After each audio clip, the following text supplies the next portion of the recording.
British. Okay, I learned. And so, it's part of that process. So in a sense, it's like the cultivation process, but it is different because you've now asked. So it feels different. The cultivation after the ask feels quite different to the cultivation before an ask. Because you're talking about something, a concrete proposal now. So you need to make sure there's a rapid follow-up, you're really engaged with them, and you're using other channels, you're making sure that you close that deal. That's why I say it's often the most important step. Many times people, they hear the ask, they don't say no, okay, that sounds interesting, we'll definitely think about that. You need to close that. Otherwise, you haven't succeeded until they say yes. 交涉这个步骤其实跟刚才的跟你的步骤有点相像，不过差别是在于交涉的时候，你还没有跟他提出一个确切的募款金额，那这个时候你已经跟他有确切募款金额，所以你们现在讨论的是一个非常明确的数字或明确的目标。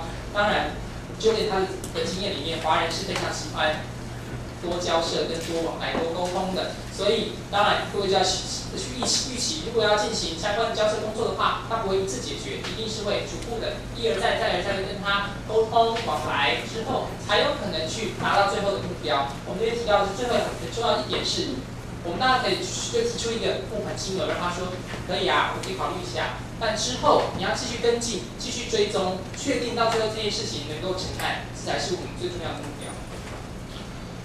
And then this final step that I talked about, step 7, involving, in English or American, I should say, they call that stewardship. I didn't know what stewardship meant, and it's one of these strange American words. But anyway, it's looking after people. You've got to look after your donors. So once you actually receive the money, receive the pledge, make sure you look after them. Because your best future donors are your existing donors. So make sure you do everything you said. I've actually heard some pretty bad stories about universities in Asia accepting money and then not doing what they said they would do. I certainly won't quote who they are, but I've seen that, and that's really bad. They've received the money and they've not started the program because the professor was interested in something else. So that's not good. So you make sure you do everything you said you would do. Make sure they get invited to things. They should be on every event. They may not come to everything, but make sure they're invited to all, annual, whatever, any events you've got, they're invited. Keep them informed of progress. If they pay for a project, make sure you're keeping them up to date with what's going on. But remember, just as your cultivation needs to be tailored to the individual, so does your stewardship.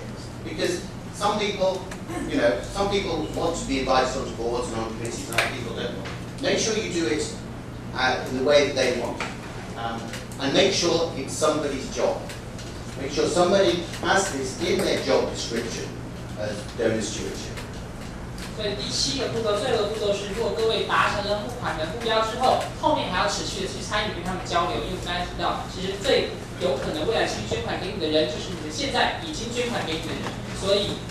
英文里面用 stewardship， 就是其实要去照顾他们，去呵护他们，去跟他们沟通管理等等，这些都是我们刚才提到的之后参与还有持续交流的时候的某些重点，包括你要说到做到。你当初在跟他募款的时候，答应他要做什么事就一定要做到。我们9年之前有个经验是，当然我们现在的不一期，不过亚洲曾经有大学，他们跟募款人募款之后就过河拆桥，就这个计划后来完全没有进行。当然后来经验不好，因为完全是因为那个教授他突然兴趣转移了，就想去做别的事情，于是这个计划就没有落实，话就会变成很糟糕的结局。所以一定要说到做到。你跟捐款人承诺要做什么，就记得一定要做到。另外一方面是，如果他去捐款给某一个计划的话，你要不断的去跟他们更新目前最新计划的进度，然后知道现在计划进度到什么样的程度。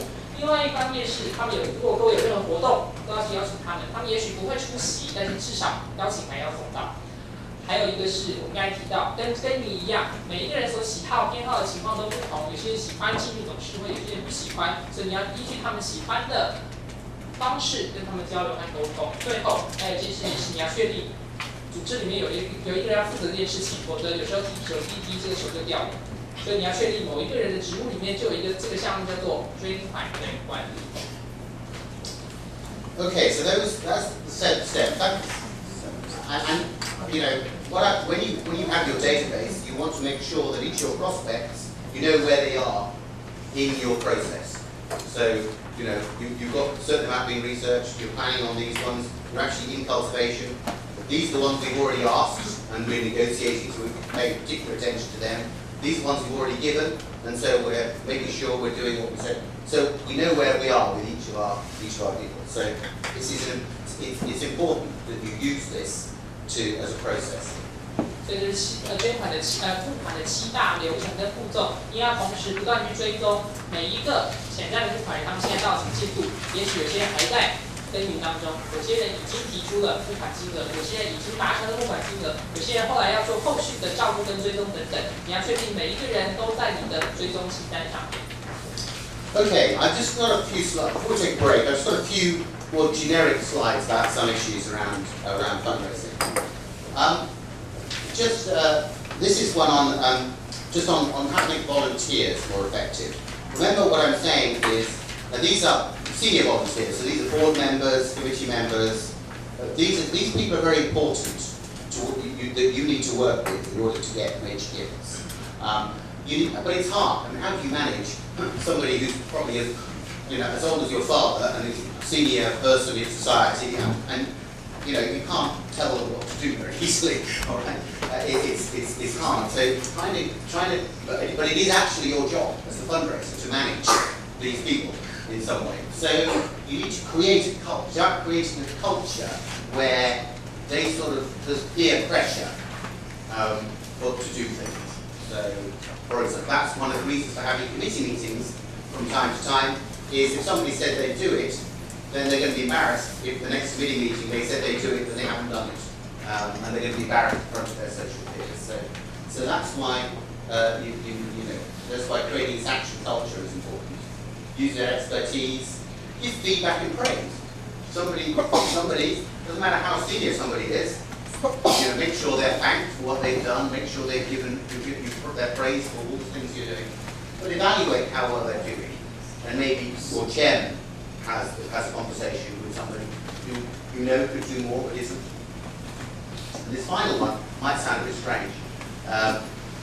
But because some Americans have been doing this for many years, if you've got people who have had some time in America, spent some time working in America, they may understand this quite well.